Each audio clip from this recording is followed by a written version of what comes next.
This is Rugby Merlin and welcome back to the channel. This is my review of Wales versus France in the Six Nations 2024. The first half kicks off and Wales start pretty well. They get an early penalty, so they're in front 3-0 after a couple of minutes. But France do respond well and they're running it up hard, and Aldrich, who carried the ball really well all day, is already prominent early on in this game. So a decent defensive set from Wales, and they were forced to defend a lot in the first half and throughout the game really. They do concede a penalty though, right in front of the posts, and Ramos, who was almost perfect from the kicking tee all day, kicks it, and it's 3-3. So 2 early scores. Wales are giving the ball some air, and they didn't let up the entire match. They tried to attack throughout the entire game, and but it never really went to hand perfectly in the first half.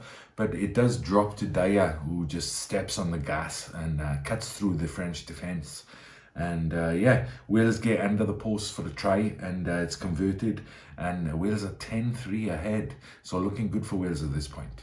France, who have a huge weight advantage in the scrum, there's some big boys in there. They put it to good use, and they absolutely destroy the Welsh scrum in the first scrum of the game. And from the resulting penalty, Ramos kicks over the goal, and it's 10-6 to Wales. But worrying signs early on for the Welsh scrum. Good intention and purpose and adventure from Wales, but it's just not.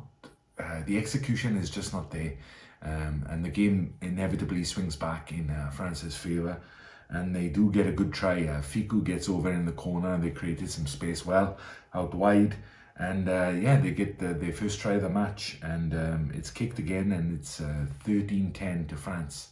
Wales respond well, and Watkin, the centre, busts through the defence again, which looked a bit shaky from France in the first half. And feeds the scrummy on the inside line, and again under the posts and kicked, and 17-13. So already in this game you've seen the lead change hand like several times, and that was a feature of this match and made it very exciting to watch. France are looking dangerous in attack though. Whenever they get the ball, Winnet has to do some juggling in the backfield there, and just about gets the ball down over his line, but it's not enough to stop the French wave. And Garrett gets a try, 21-year-old in midfield, and France take the lead again, and it's 17-20 to France. So exciting stuff. So that's how the first half ends. In summary, France do look very dangerous when they get the ball, but neither side are really clicking.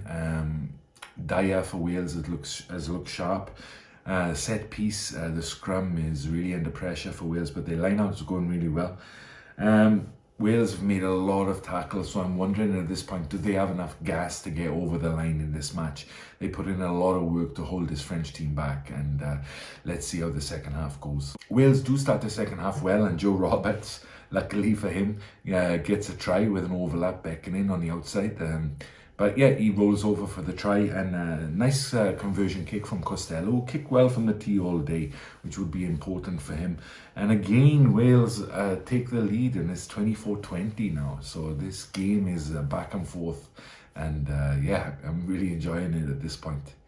A bit of a lull in the game, and France bring on some substitutions.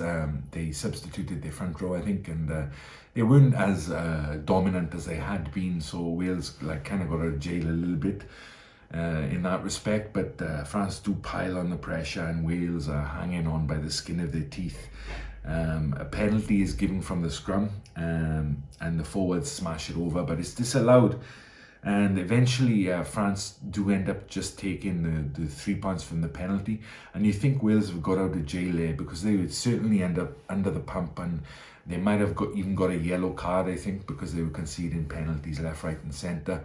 But at this point, 24-20, you're thinking, oh, it's not a bad look for Wales. Or 24-23, I should say. Luke Pierce, the referee, is trying to let the game go as much as he can, and it's making for an enjoyable game. But France really take advantage of it, particularly their wingers, Biari and Peno, who's looking super sharp on the wing and made unbelievable yards throughout the game. And Wales can't seem to hold them, and France now are really exerting their power on this Welsh defence, who are, doing their best, but they just can't hold them. France get over for a try, and then it's 30-24.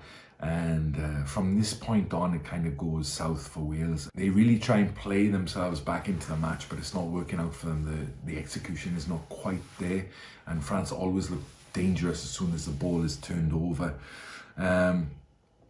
They just need a cool head. I think I had one of the comments say that Wales really need a number 10. Costello's gone off at this point, and Lloyd is on, and yeah, although he does all right, I mean, we needed someone to really get us down the other end of the pitch and get some good territory to work from, because, we do look pretty dangerous in attack and are breaking the gain line, but France, when our ball is turned over, they look deadly. Wales concede a couple of soft tries towards the end in the last 10-15 minutes, and the score ends up being pretty big, 45-24 to France. So a disappointing result for Wales, I think. But France fully deserved it. They showed their class, I think, out wide especially, and their forwards did a good job. They were tough, and they trucked the ball forward when they needed to. Aldred being back for them was immense. I think he's such a good player and made a big difference in terms of ball carrying for the French pack. The youngsters that the coach brought in all did really well. The fullback, the scrum half who had man of the match.